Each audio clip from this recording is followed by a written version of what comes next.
People think falling is a moment, a brief thing, a violent thing, a few seconds of terror between sky and earth. They are wrong. Some falls last 50 years. Some falls continue long after the body survives them. Mine did. I came back from the war. That much is true. My boots touched the ground again. I stepped off trains. I stood in rooms with wallpaper and teacups and ordinary clocks. I married. I worked. I grew older. My hair thinned. My hands changed.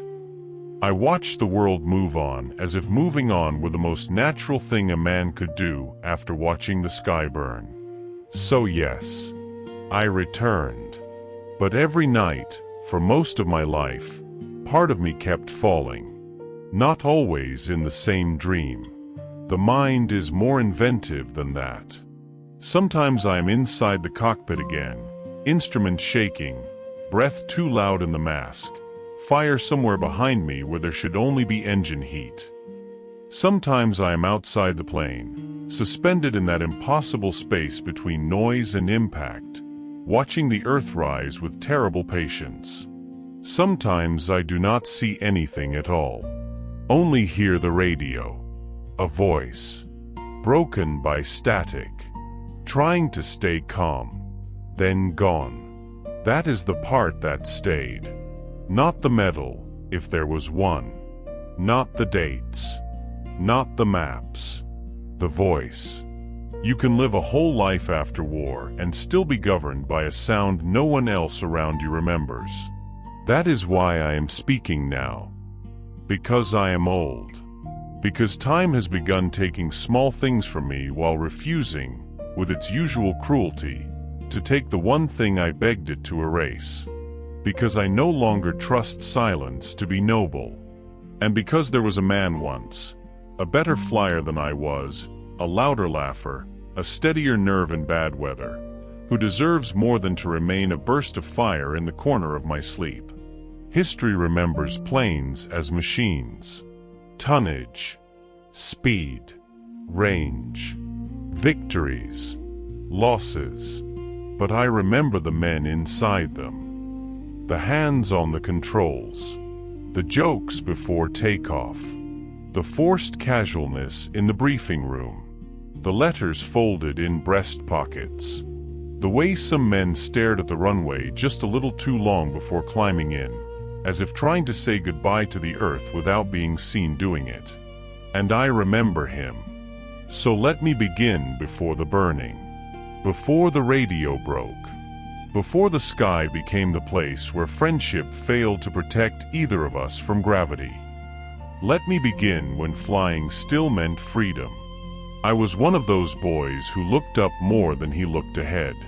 That is usually how it starts. Not with war. With wonder. A shape crossing cloud. A distant engine. A silver body against blue so high and clean it made the ground feel temporary.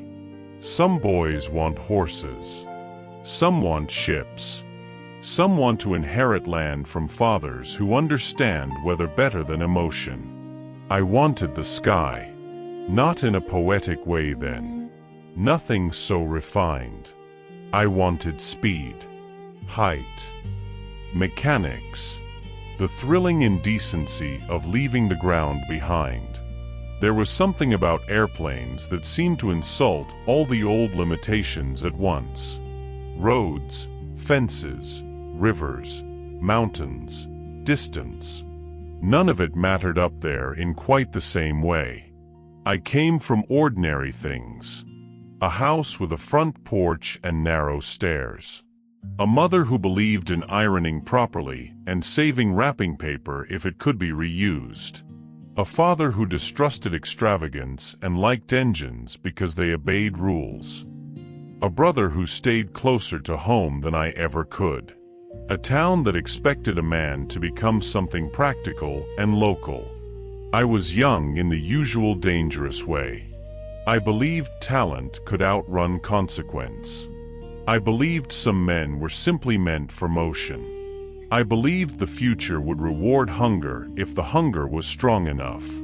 When I first learned to fly, I felt less like I was acquiring a skill and more like I was discovering the shape my body should have had all along.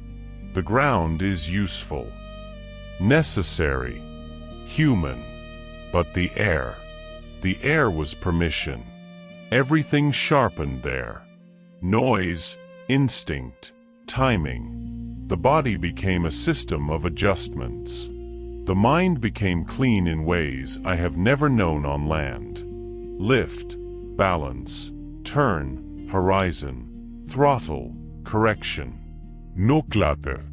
No family expectations. No small-town version of myself waiting to be resumed. Only sky and machine and the intoxicating lie that mastery could keep a man safe.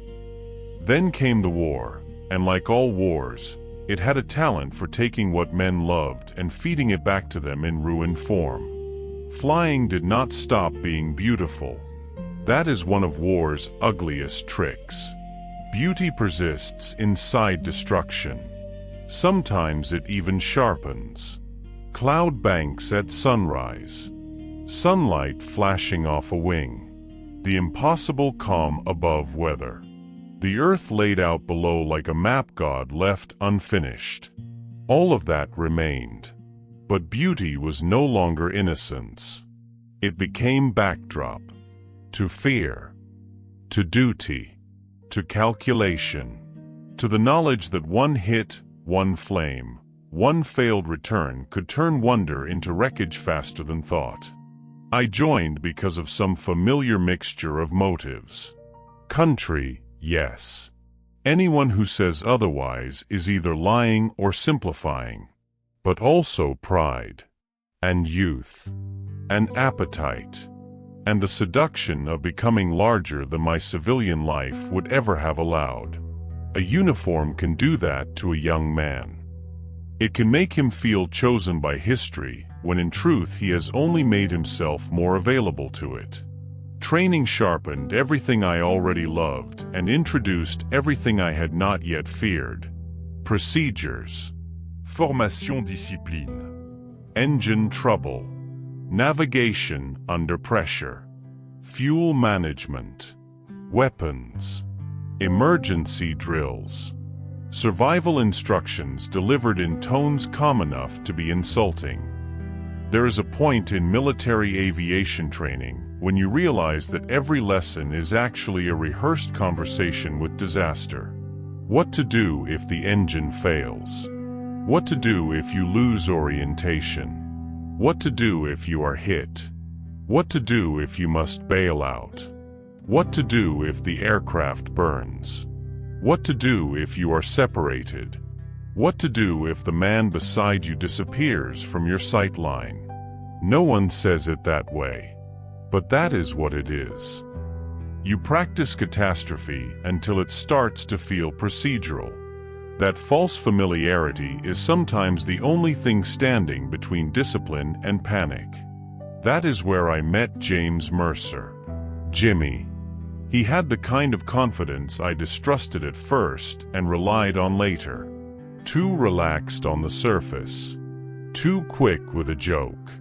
Too handsome in the careless way handsome men often are when they have not yet learned what life intends to charge for that kind of ease. He was from somewhere flatter than where I grew up. Farm country. Open land. Big sky. The sort of place that teaches a boy distance before it teaches him subtlety. He could fly. Not recklessly, though many mistook him for that at first. There is a difference between recklessness and intimacy.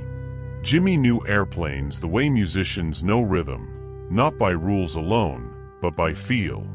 He sensed things early. Weather shifts. Engine mood. The small warning signs others learned to trust only after they had already become problems. Where I was methodical, he was fluid. Where I tightened under pressure, he became oddly lighter, almost amused, as if danger offended him personally and he intended to embarrass it by staying composed. We became close in the way men often do when the work is technical, the risk is real, and language for intimacy has not yet been invented in any useful form. Shared flights, shared cigarettes, shared complaints, shared silence after bad landings. The fast brotherhood that forms when one man has literally watched the other trust physics with his life. He was my wingman later. More than that, really. In war, the man assigned to your side becomes part of your nervous system. You stop thinking of him as separate. His position enters your body as reassurance. His disappearance enters it as injury. Jimmy had a habit of tapping the side of his aircraft before climbing in, as if acknowledging the machine like a horse. He also had a habit of talking too much over bad coffee before dawn briefings, mostly to annoy men who believed fear should be endured with solemnity. Best way to avoid being shot down, he once said, buttering bread with absurd concentration, is to offend death by dressing badly. Then it won't want you. I said, that's the dumbest thing I've ever heard. He grinned. Good. Means you're awake. I can still hear that too. That is the cruelty of memory. It does not preserve only tragedy. It preserves contrast. The laugh before the loss. The joke before the fire. The face before the damage. There were nights we spoke more honestly, usually when fatigue had stripped us both of performance. He had a mother who wrote too often and a younger sister he pretended not to worry about. A girl back home he described with great confidence and very little precision, which led me to suspect he was either deeply in love or not nearly as sure of his future as he claimed. He wanted land eventually. Not much. Enough. A workshop. Maybe a dog. Maybe children who would not understand why their father sometimes stopped speaking when engines passed overhead. He said that last part once and laughed after saying it, but not convincingly. I asked him, "You think any of us come back untouched?" He stared into the dark a moment. "No," he said. "I think some of us just learn better manners around damage." That was Jimmy. He could say something almost wise and make it sound accidental. Before our first real combat missions, we made the sort of promise men make when they know promises are weak but cannot bear to enter danger without one. If one of us went down, the other would remember. It sounds simple. At 22, most vows do. The first time you enter combat in the air, the body revolts against every idea it once attached to flight. Flying in peace and flying under threat are cousins at best. In peace, altitude feels like possibility. In war, altitude becomes exposure. The cockpit shrinks. Breathing changes. Noise sharpens into information. The sky, which once felt limitless, now feels crowded by risk. Every cloud may conceal. Every flash may be hostile. Every radio transmission may be instruction, warning, or last words. The first time I saw another aircraft fail in combat, I understood instantly that all training had only escorted us to the edge of reality. It had not prepared us for its emotional temperature. A plane does not die gracefully. It stumbles, tilts wrong, breaks shape, takes on fire in places fire should never be. And because there is a man inside, every change in the machine becomes intimate. That was one of the first terrible lessons. In the infantry, death comes from earth and angle and proximity. In the air, it comes with spectacle. Flame, spin, break, falling metal. You can watch a man vanish in full daylight with the whole sky around him, and the scale only makes it lonelier. At first, each mission exhausted me in ways sleep could not repair. Not physically alone. Though yes, The strain was physical too, but mentally, morally, spatially. It takes time for the human nervous system to accept that its life may now depend on split-second decisions made hundreds or thousands of feet above the only habitat it was designed for. My hands sweated. My jaw ached from clenching. I slept badly. I replayed errors that had not killed me and therefore felt educational until dawn, when they became terror again. Jimmy handled those early stretches better than I did, or seemed to. He had a steadiness I leaned on more than I ever admitted to him. When he was in position, where he should be, some internal measurement in me settled. The sky did not become safe. It became shared. That matters. Shared danger is not less dangerous, but it is less lonely. There is a reason wingmen become mythic in old soldiers' speech. Not because military structure is romantic. Because the person off your wing is proof that death has not yet closed over the sky completely. He is witness. Check. Companion. Insurance. An extra set of eyes. A confirmation that you are still inside the world of the living and not yet alone with the machine. We flew enough missions that fear altered form. At first it was acute, then anticipatory, then habitual. That should not be confused with courage. Habit can resemble courage from the outside. Inside it feels more like negotiated coexistence with dread. You stop asking whether you are afraid. You assume it. You work around it. Checklist, altitude, heading, formation, fuel, visibility, enemy movement, radio traffic. Task is the great disinfectant of panic. And yet, beneath all that structure, another thing was growing. Not exactly confidence. Familiarity with mortality, perhaps. That dangerous easing of the mind that comes when you have survived enough close calls to begin suspecting that survival might, in some warped way, belong to you personally. It is almost always the beginning of punishment. Jimmy noticed it before I did.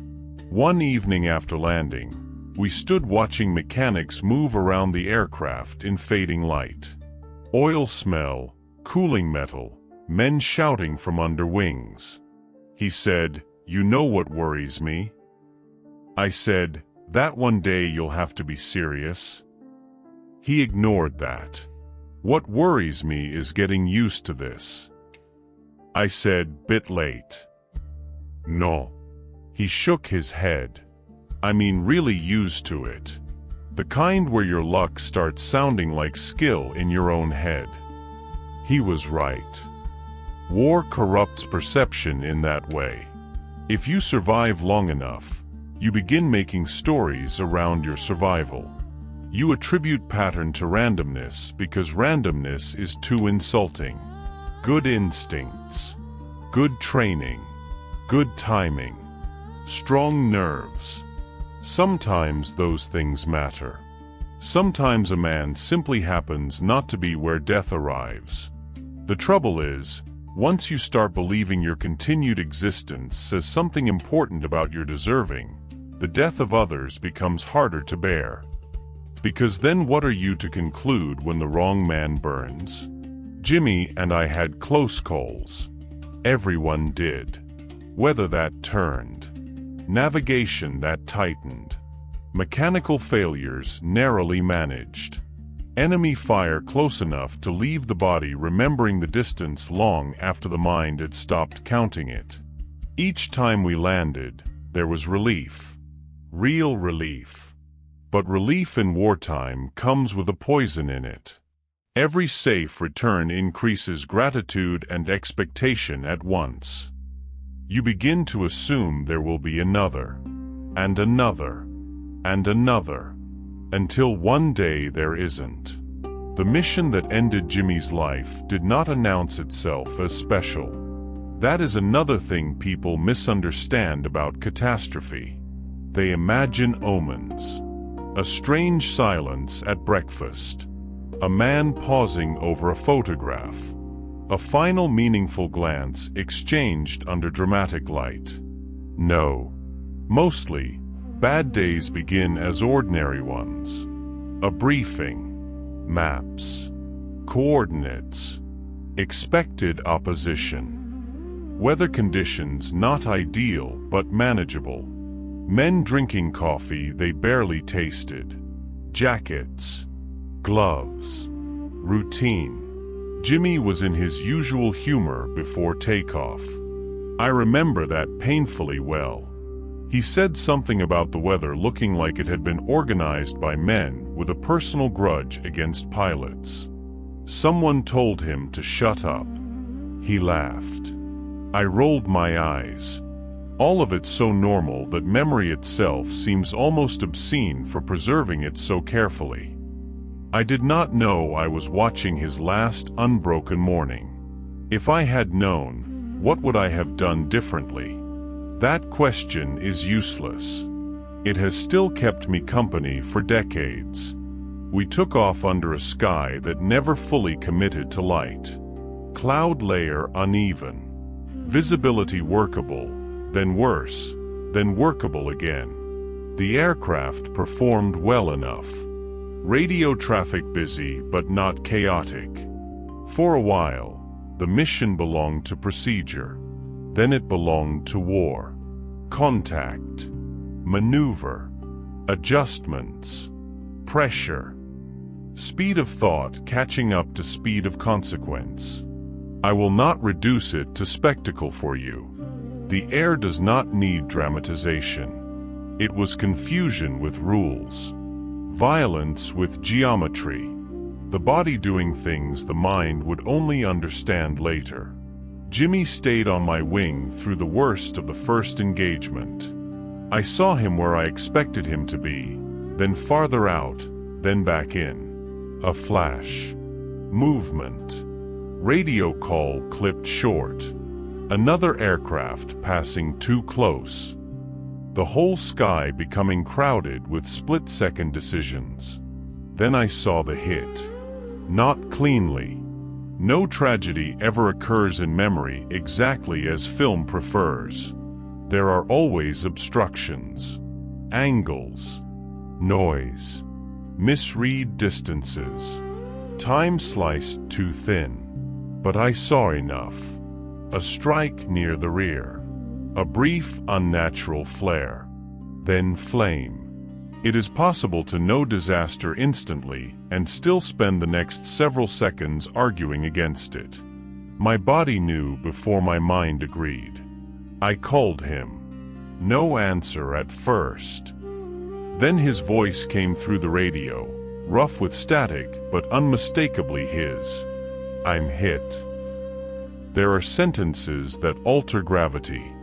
I began moving to cover, to stay near, to think in all the trained lines disaster requires. Check location. Assess control. Guide him if possible. Look for smoke pattern. Look for altitude loss. Look for options. He was still flying, but wrong. You could see it even before instruments would have told him. The aircraft had taken on instability. Not wild, not yet. Something worse. Manageable enough to inspire hope. Damaged enough to deserve dread. I heard him breathing once over the radio. Then, control sluggish. I said, "Stay with me." A useless phrase perhaps, but men in war say it all the same. Sometimes because there is no better one. Sometimes because saying it keeps both people tethered for another second. We tried. God, we tried. I gave him headings. He responded when he could. The radio faded in and out with the static weather and the strain of everything around us. For a few moments, I genuinely believed he might bring it down. Not elegantly. Not well. But alive. Hope is quickest where it is least earned. Then the fire worsened. You can tell when a situation passes from dangerous to terminal. Not always in medicine. Not always on land. But in the sky, often yes. The machine begins making decisions before the pilot does. Loss of response. Bad angle. Shuddering correction. Altitude dropping in a rhythm no skill can fully disguise. I called him again. He answered. Can't hold her. Not panicked. That is what still wounds me.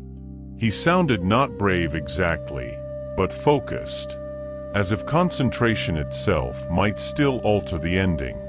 I told him to bail out if he could. He said something I only caught half of, something about trying to keep clear, trying to line away from, then static cut across the middle of it. I moved to stay visual. That is one of the worst instincts grief gives you later, the need to have seen more clearly. As if better witnessing might have become rescue. The aircraft dropped lower. Flame widening. Smoke trailing in a dark tearing line.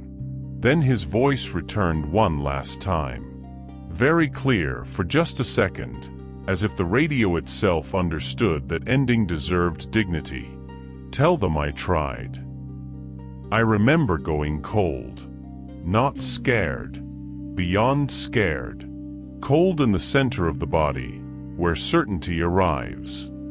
I shouted back, I do not remember exactly what. His name, certainly. Instructions, maybe. A refusal. Something desperate and human and already too late. There was no answer. The aircraft rolled. Not dramatically. Not all at once. A wounded animal trying and failing to remain upright. Then it went down. People who have never watched a friend fall from the sky imagine it as one event. It is not. It is several. The tilt. The drop. The impossible hope that there may still be a recovery. The angle worsening. The final vanishing beyond where sight and smoke cease cooperating. Then somewhere below, the impact you may or may not fully see, but feel regardless. I could not follow him all the way.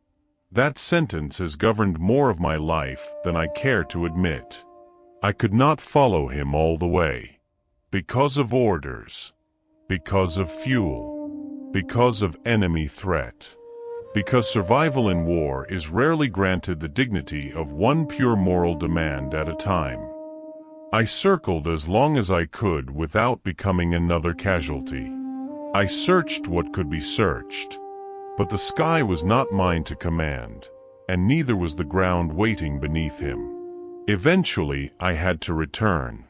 That is the part that sounds most unforgivable to those who have not lived inside military necessity. Eventually, I had to return. I landed, walked, reported, breathed. There are acts the body commits after shock that feel like sacrilege. Landing after your friend has fallen is one of them. The debrief was unbearable in the bureaucratic way only debriefs can be. Location, time, observed damage, last transmission, probability. There are days I think the war did not end for me when Jimmy died. It ended when another man, well-intentioned and exhausted, wrote down his disappearance in administrative language and expected that language to contain what had just happened. I remember sitting afterward with my gloves still on and realizing I had not yet removed them because taking them off would mean admitting the flight was over. And if the flight was over, then the loss was no longer in progress. It was fact. For the rest of the war, I continued flying. Again, that is one of those truths that sounds morally offensive when reduced. But wars do not stop because one man's world has torn. You fly. You obey. You return if you can. You perform function while grief waits in the margins like weather. I flew. But from then on, the sky had changed species. It was no longer freedom accompanied by risk. It was memory accompanied by continuation. Every takeoff carried a shadow now. Every radio check. Every glance to where my wingman should be. Every flame, every engine fluctuation, every fragment of static. I listened for Jimmy for months after he was gone. Not literally, not in some mad, impossible expectation. Something stranger. My body kept waiting for his voice to re-enter the world. A phrase, a joke, a complaint about weather. Any proof that the laws of ending had briefly loosened. They did not. That is one of adulthood's harshest lessons. Not all absences are temporary. Some become structure. When the war finally ended, people celebrated on the ground. Of course they did. They should have. The end of slaughter deserves joy. But for many of us in aviation, the end came not only with relief but with disorientation. The sky had been danger for so long that peace felt oddly unconvincing. You looked at a clear morning and your body still prepared for threat. You heard a civilian engine and some ancient internal instrument began measuring distance to fire. I returned home with all the visible signs of success. Alive. Mostly intact. Able to stand upright in photographs. Able to answer polite questions with polite reductions. How was it? Hard. Were you scared? Sometimes. Did you lose friends? Yes. People accepted those answers because society prefers wounds that can be folded. What was I to say instead? That the sky had become a grave with no edges? That every night I still heard one radio call as clearly as if it had been preserved under glass?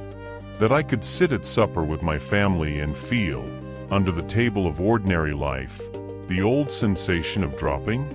No. I said little. I got married, worked, paid bills, mended things, shaved, aged. Became the kind of man neighbors call solid when what they really mean is controlled. My wife knew some of it. Not the shape of every memory, but the weather patterns. She knew I disliked flights no matter how routine.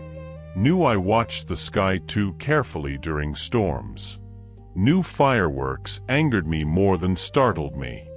Knew there were nights I woke gripping the sheets as if holding against motion.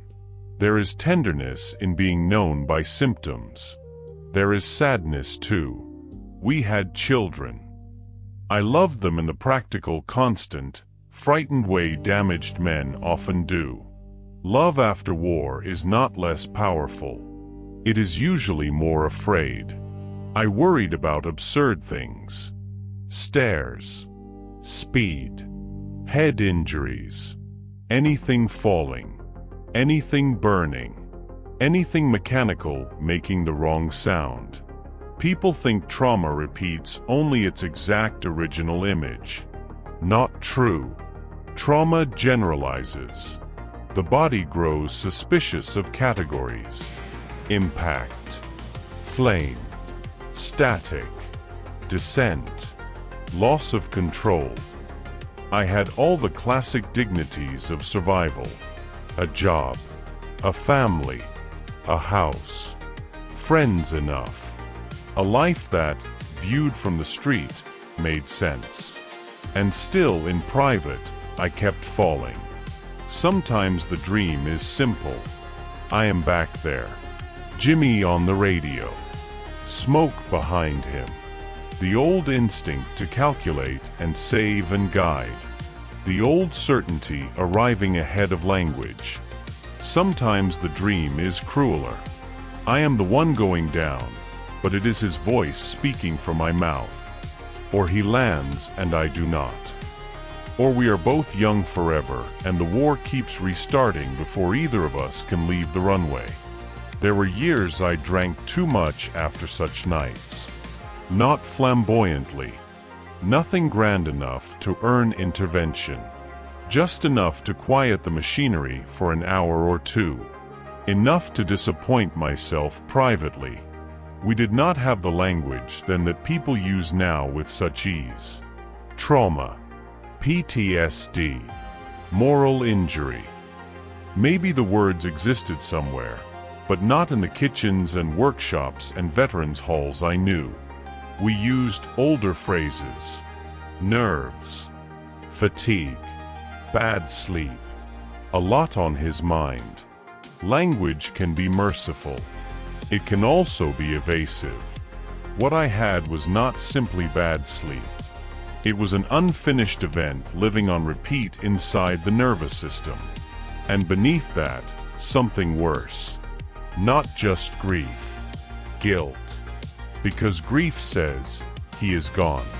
Guilt says, and you are implicated. I knew the arguments. I knew them all. I could not save him. I had no way to reverse the damage. I followed procedure. I tried to keep him stable. I stayed as long as operationally possible.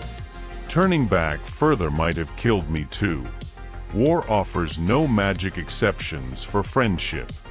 I knew every one of those truths. None of them helped at 3 in the morning.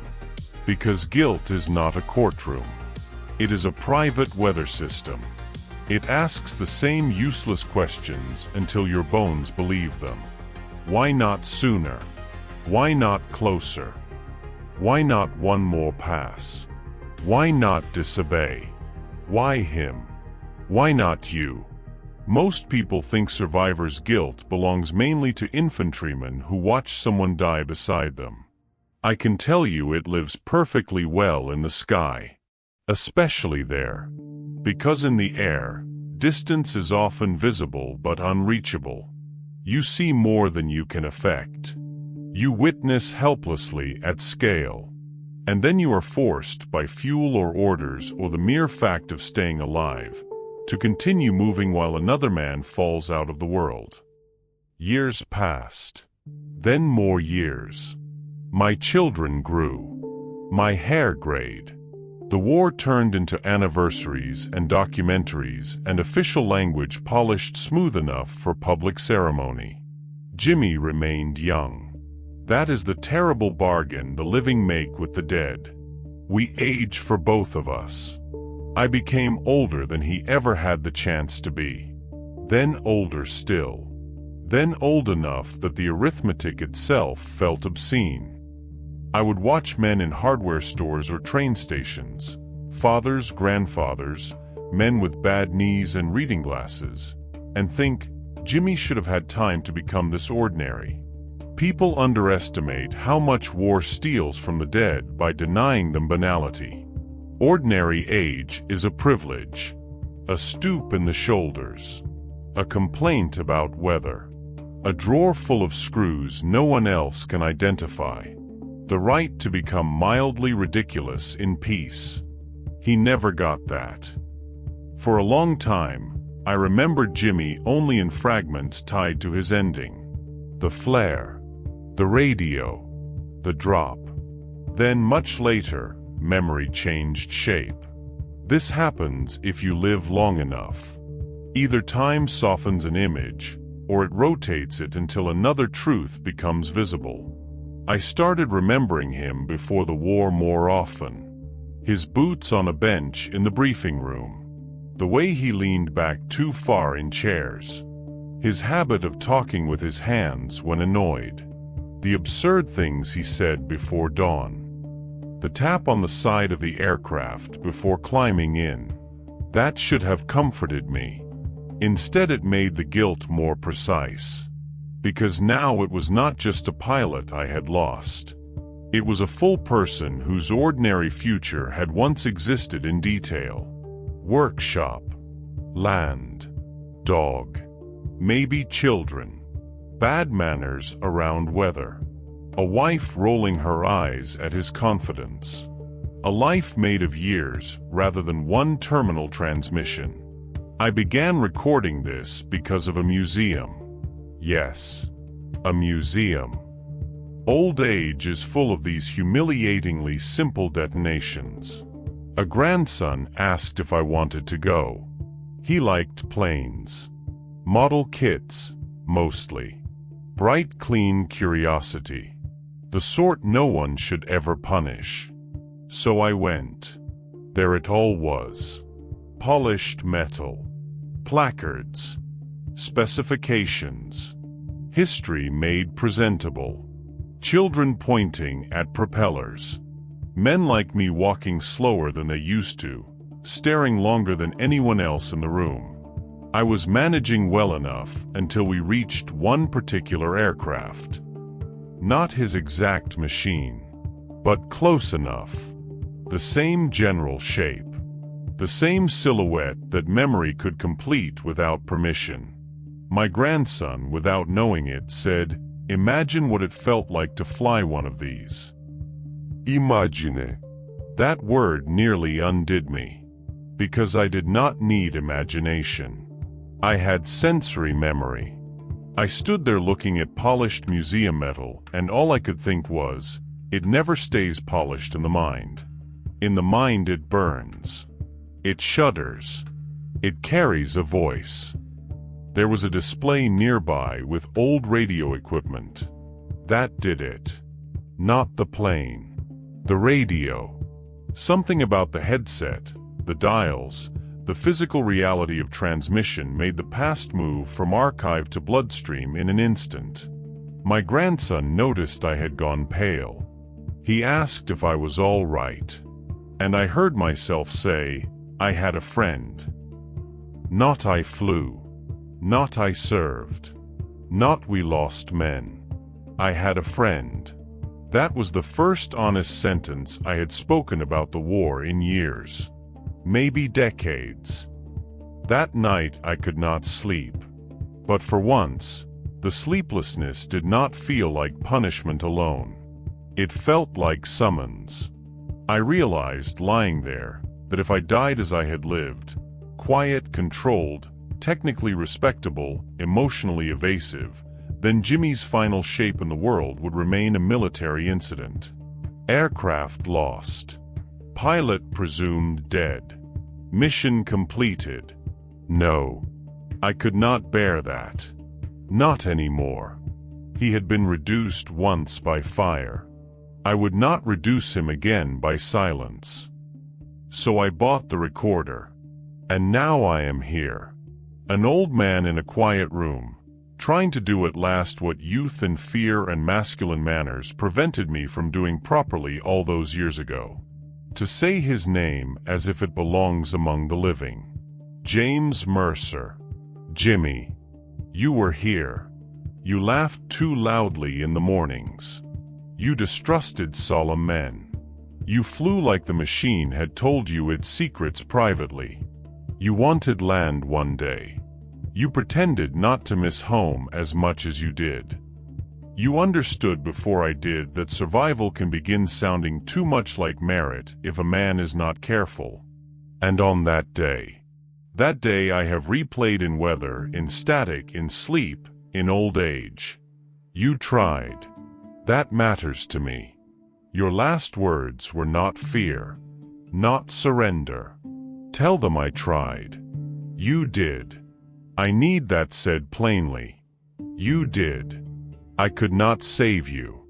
That remains true. No amount of age improves it. No tenderness of language changes it. No historical framing redeems it. I could not save you. But maybe that is not the only truth I am obliged to carry.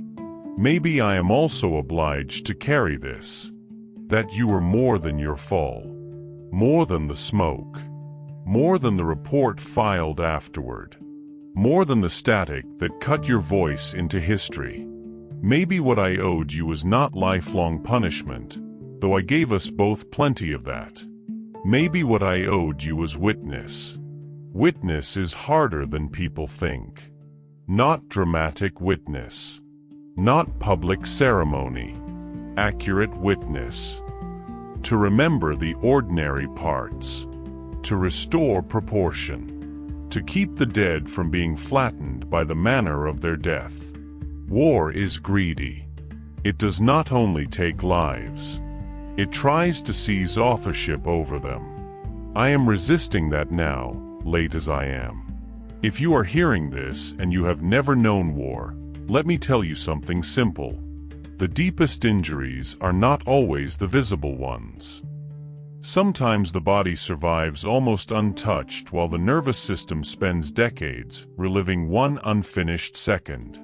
Sometimes a man builds a family and a career and a reputation for steadiness while privately dropping through the same internal distance every night. Sometimes what looks like discipline is merely a method for not collapsing in public. If you are hearing this and you have loved someone shaped by the sky in wartime, be patient with the weather in them. We do not always mistrust peace because we dislike it. Sometimes peace simply arrives too late to feel natural. And if you are hearing this because one day someone found this recording after I am gone, understand this as well. The quiet men are not always empty. Often they are crowded. Crowded with radio voices. Crowded with impact points. Crowded with all the things they once could not say because saying them would have made ordinary life impossible. I was one of those men. I was not the worst of us. Not the best either. I was brave some days and frightened many. Useful often. Broken privately. Loving in practical ways. Limited in emotional ones. A husband. A father. A veteran. A man who survived the war and spent half a century discovering that survival is not the same as landing. That may be the truest sentence I have. Survival is not the same as landing. Landing means arrival. Completion. The body and soul reaching the same ground at the same time. I never quite managed that. Perhaps none of us did. Perhaps we only come close in old age, when pride is too tired to keep guarding the door. This recording may be the nearest I get. Not healing. I do not insult the dead with words that round. Not closure. Another false kindness. But alignment, perhaps. The old man and the young pilot briefly sharing the same altitude. The private guilt and the spoken truth no longer at war with each other. Jimmy the falling aircraft and Jimmy the full human being finally occupying the same memory. That is something. At the end of life, something is a magnificent amount. I have no grand lesson to leave behind. Only fragments polished by use. Before war, a young man thinks flight is freedom. During war, he learns flight is mathematics, terror, beauty, and chance held together by discipline. After war, if he lives, he spends the rest of his life discovering whether the ground can ever fully convince his body that the falling has stopped. Sometimes it cannot. Sometimes the best a man can do is this. Speak the name. Tell the truth. Refuse reduction. Hand the dead back their humanity before time carries your own voice off as well. So I am doing that now. James Mercer. My friend. My wingman. The war took your life in the air. It took part of mine with it. But it does not get the last word. Not anymore. This is my word. Late. Imperfect. True. And if tonight, after I turn this machine off, I fall again in sleep, if I hear the radio, if I see the flame, if the earth rises the old way, perhaps something will be different. Perhaps this time, I will not wake inside the moment I lost you. Perhaps I will wake remembering that before the fire, there was a man. Before the static, there was a voice laughing over bad coffee. Before the fall, There was sky wide enough for two young fools to believe they could outrun history. That is where I would like to leave you. Not burning. Not dropping. Flying.